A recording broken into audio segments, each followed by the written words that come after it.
আমি আগে মসজিদে গেছি কেন?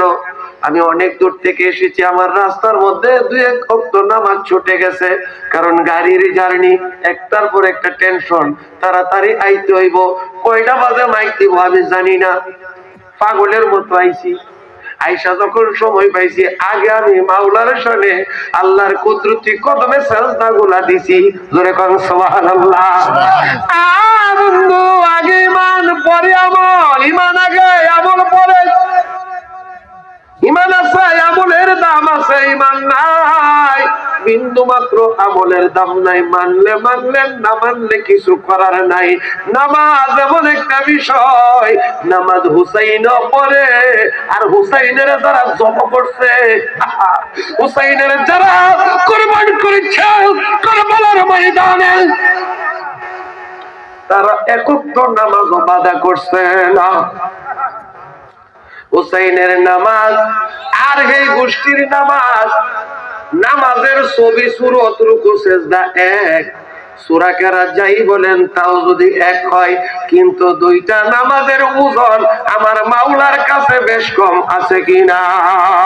আছে বন্ধু, দক্ষিণ সালোয়ার বাবাজিরা রে, নামাজের চক্ষু শীতল হয়, নামাজে আল্লাহর শোনে বান্দা কথা কয়, আল্লাহু আকবার। আল্লাহু আকবার।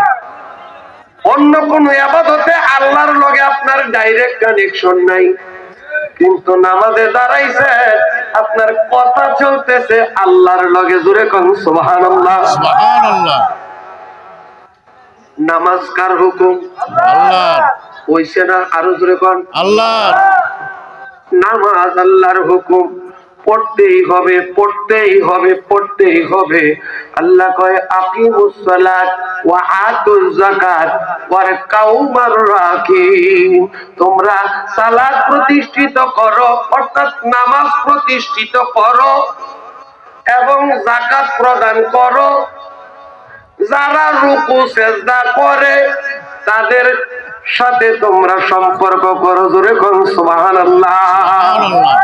আমি আয়াতের টুকরা এটা রেখেছি, আর একটা আয়াতের টুকরা রেখেছি, ইন্নাস সালাতা তানহা আনিল ফাহশাই ওয়াল মুনকার। এই আয়াতটা সূরা